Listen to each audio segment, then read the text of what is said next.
have found this spot in one of your breasts.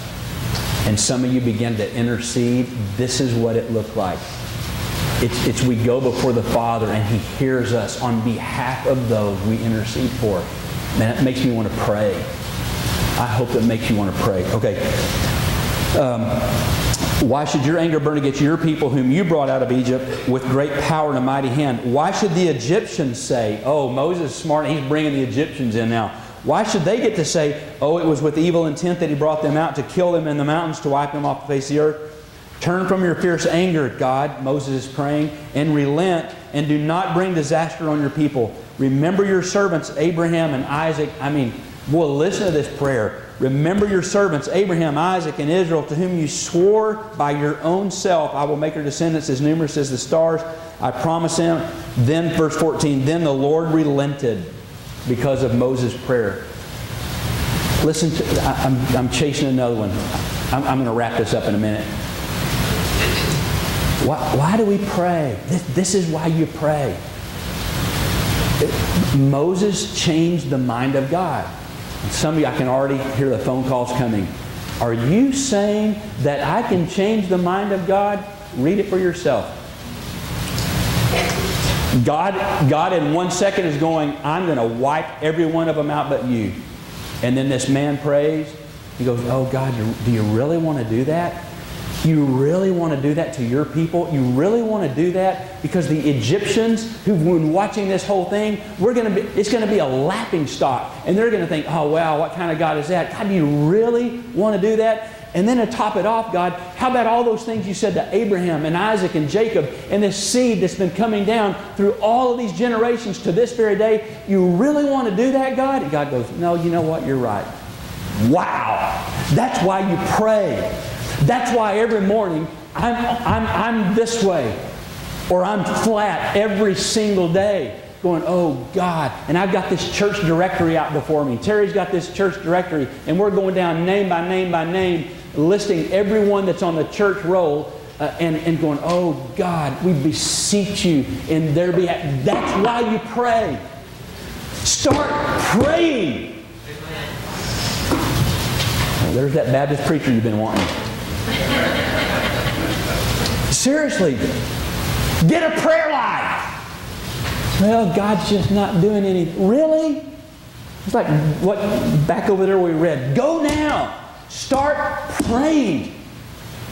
When Jesus in the garden, He comes back and they're asleep. Remember, couldn't you pray for 1 hour? Okay. Wow, that's okay. So he lost his authority, and because he gave authority, the other authority is now got the entire Israelite nation dancing naked around this golden calf that he fashioned out of their earrings and their bracelets. Don't give it up. Do not give up what God has called you to. Don't do it.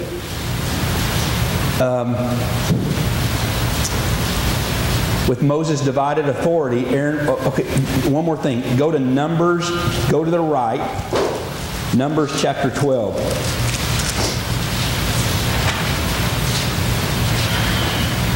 Okay, so Aaron was Moses' brother, right? And they had a sister. Her name was Miriam. We're kind of introduced to Miriam in Exodus chapter 15 after they crossed the Red Sea, and Miriam sings this incredibly beautiful song. This song of worship about the horse and the rider thrown into the sea and all this. So there's Moses and Aaron and Miriam. So Aaron, back over in Exodus 32, he's got them dancing around. So now in Numbers 12, Miriam and Aaron. Okay, Aaron's the one with authority, right? He's sharing in the vision, right? Moses and Aaron begin to talk against Moses. Do not divide your authority. Okay. And the last thing he lost, and this may be the saddest, is he never got to enter the promised land. The very one that God called and said, this is the plan. I've made you for this, Moses. And because he made this excuse, it wasn't true humility. It was like, oh, I'm just not I'm not the man. I'm not good enough. I don't have this. Blah, blah, blah, blah, blah. Because of all of that, it leads to this thing that ends up where he doesn't even get to go to the place that he was supposed to go, to lead the people there.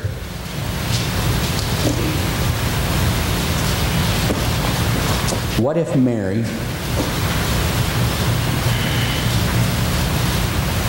over in Luke chapter 1 and 2, what if Mary had said, when the angel goes, you are going to be pregnant with a child, and you are to name him Jesus. Oh, no, I'm not worthy enough.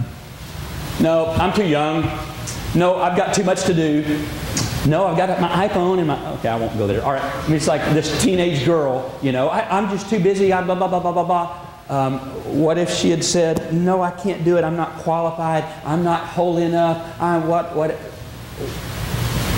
Literally, if she had said no, if she had divided what God had said, the entire history of the world would be different. Conversely, had Moses said yes, completely, who knows? Who knows how different that would be? But it boils down to this. Who knows how different your life will be from this day forward if you say yes. Yes, God. Or if you say, oh, God, forgive me. God, forgive me for forfeiting. Forgive me for being so arrogant that I think that I know more than you about me. And I have missed 30 years of my life because I knew back there when I was a high school girl or a little child or in college or whatever, I knew, God, that you were calling me to something, and yet I didn't do it. Oh, God, forgive me. There's a verse in Joel, and I'm not saying that this will I'm throwing this out there. There's a verse in Joel that God says through this prophet, I will restore the years to you that the locusts have eaten.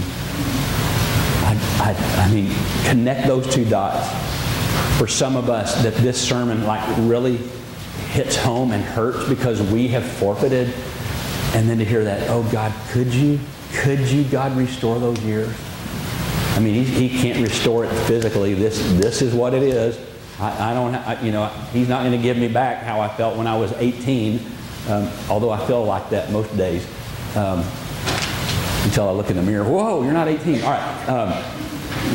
And I have my glasses on and, okay, never mind. But so here's my question. It's a soul-searching thing. And I get that this is not, why didn't you preach those fun sermons? We like all those with make us laugh and stuff.